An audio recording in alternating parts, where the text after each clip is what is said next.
also underscore... Hey, Camilo, I just want to stop you 1 second, because as you're talking, we are watching President Trump and First Lady Melania Trump. They descended the steps of Air Force One, shook the hand of California Governor Gavin Newsom. We see them exchanging some words right now.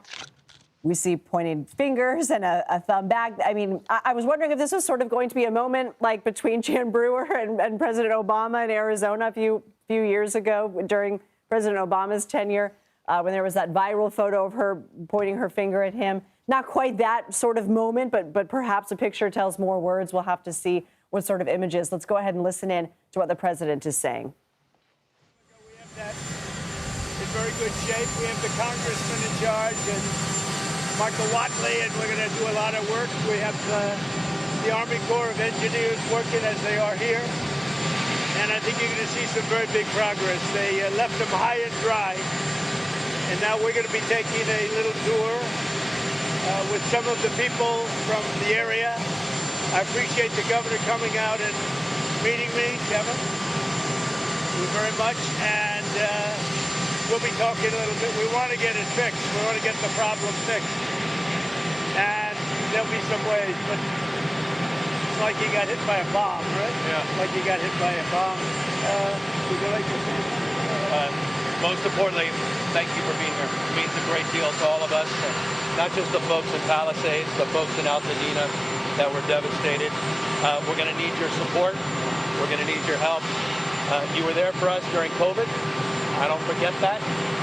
And I have all the expectations that we'll be able to work together to get this speedy recovery. We will. We're going to get it done. Tremendous numbers of lives have been affected. A lot of real estate's been affected. Nobody's ever probably seen anything like this. You could almost say since the Second World War, when you think of it. I mean, nothing like this has happened. And we're going to get it fixed, so we'll get it permanently fixed, so it can't happen again. And again, we'll be talking a little bit later, and we'll get it worked out, okay? I appreciate it, Mr. President. Thank you, guys. Thank you. Thank you. Thank you. Both of you have disagreed a lot over the past week over what has happened in this state. How do you plan to We got to get it finished. We're looking to get something completed. And the way you get it completed is to work together. It's the governor of the state. And we're going to get it completed. They're going to need a lot of federal help. Unless you don't need any, which should be okay. We're going to need a lot of federal help. So we're going to take care of things, okay? I have all the confidence in the world we'll work that out. Thank you, brother. Thank you. I guess some of you are coming with us, and some of you not. Thank you very much. Thank you. I'll see you. Camilo Montoya Galvez, hang out for a second for us, because I want to bring back Willie James Inman. Willie, we just heard sort of an impromptu, what's called a gaggle, where we heard the president there alongside the First Lady and California Governor Newsom. We heard the president say they left them high and dry. I'm not quite sure what he's alluding to, if you understood what he meant by that, but he said, we're going to get it fixed. It looks like you guys were hit by a bomb. The governor thanking him. The governor also saying, you were there for us during COVID in 2020. California Governor Gavin Newsom was complimentary of some of Trump's actions during the COVID pandemic, including bringing the USNS Mercy to California.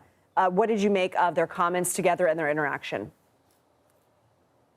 Well, if you know Trump well, the first thing you could do is pay the president a compliment. And that's exactly what Governor Gavin Newsom did on the tarmac there. One of the first things he did, in fact, talking about the COVID-19 response. Years ago, when these two men had to work together, Governor Newsom, of course, leading the populous state of California, needed lots of assistance then. In terms of the assistance, now they need lots of federal help.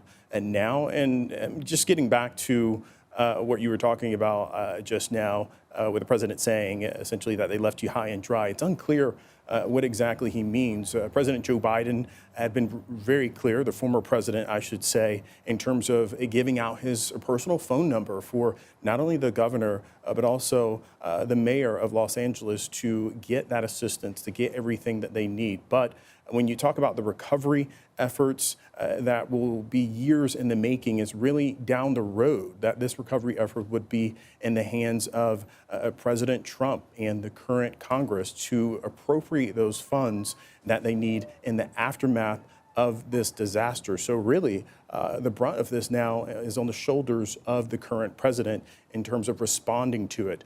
Now, I didn't catch any mention of these requirements that President Trump is looking to put on assistance to federal aid to California, but I can bet that these two men will probably perhaps have some type of exchange about that, maybe behind closed doors, maybe something that we certainly don't see in front of the cameras. But President Trump has been very forthcoming with those gaggles day by day. We've seen several of them in one day, just a handful of them today, both in North Carolina and also in California. Now he's going to tour some of the disaster area by, of course, helicopter would be my guess, because it's really hard to get around in these areas. You really have to fly him in via helicopter for him to get on the ground and to see and really smell this destruction. He said it's like a bomb went off, and that certainly does seem to be the case if you look at the devastation there in Southern California, Lindsay.